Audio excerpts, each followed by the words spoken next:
ജോലിയും കഴിഞ്ഞ് വീട്ടിൽ ഇരിപ്പുണ്ട്. നല്ല ഒന്നാന്തര മതി നല്ല വെട്ടി വൃത്തിയാക്കി വെച്ചേക്കുന്നു. എന്നാൽ പിന്നെ ഇത് കുടംപുളി ഇട്ട് കറി വെച്ചിട്ട് തന്നെ കാര്യം. വെളുത്തുള്ളി പൊളിക്കുന്നതാണ് ഒട്ടും ഇഷ്ടമില്ലാത്ത പരിപാടി. എങ്കിലും ചെയ്യാതിരിക്കാൻ പറ്റില്ല. ഇതിനകത്ത് മെയിൻ ഇൻഗ്രീഡിയൻ്റ് അല്ലേ. ഇഞ്ചിയൊക്കെ നല്ലതായിട്ട് ചതയാൻ വേണ്ടിയിട്ടാണ് ഇങ്ങനെ ചെറുതായിട്ട് അരിഞ്ഞെടുക്കുന്നത്. പിന്നെ മീൻകറി ഉണ്ടാക്കുമ്പോൾ ചുവന്നുള്ളി തന്നെ ഉപയോഗിക്കണം. സവാള ഒന്ന് ചുമ്മാ അരിഞ്ഞ് കൂട്ടിയിടരുത്. ഇതിൻ്റെ ഇടയിൽ കൂടെ നമുക്ക് കുറച്ച് മീൻ കൂടെ അങ്ങ് പൊരിച്ചെടുക്കാം. പുളി ഉപയോഗിക്കുമ്പോൾ കുടംപുളി തന്നെ ഉപയോഗിക്കണം. അത് കുറച്ച് നേരം വെള്ളത്തിൽ ഇട്ട് വെച്ചിട്ട് അതേ വെള്ളം കൊണ്ട് വേണം നമ്മൾ മസാല മിക്സ് ചെയ്യാനായിട്ട്. ഇപ്പോൾ ഞാൻ പുളി വെള്ളത്തിൽ മസാല മിക്സ് ചെയ്ത് വെച്ചിട്ടുണ്ട്. നല്ല ചൂടായ ചട്ടിയിലേക്ക് കുറച്ച് വെളിച്ചെണ്ണ ഒഴിക്കുക. വെളിച്ചെണ്ണ അങ്ങനെ കിടന്ന് ചൂടാവട്ടെ. സാധാരണ ഇടുന്ന പോലെ കടുകിടുക.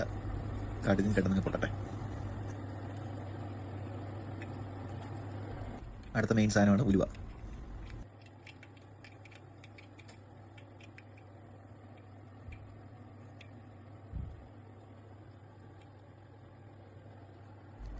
കറിവേപ്പിലയും കൂടി ഇട്ട് കൊടുക്കാം.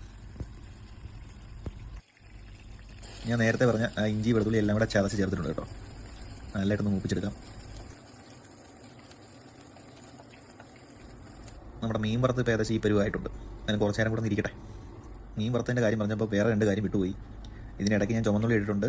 അത് നന്നായിട്ട് മൂപ്പിച്ചതിന് ശേഷം നമ്മൾ ഉണ്ടാക്കി വെച്ചിരിക്കുന്ന മസാലയും കൂടി ചേർന്ന് നല്ലതായിട്ടങ്ങ് മിക്സ് ചെയ്തങ്ങ് എടുക്കുകയാണേ.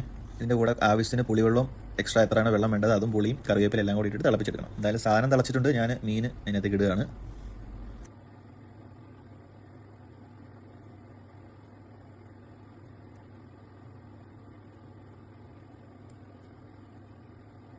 കറി ഏകദേശം റെഡി ആയിട്ടുണ്ട്.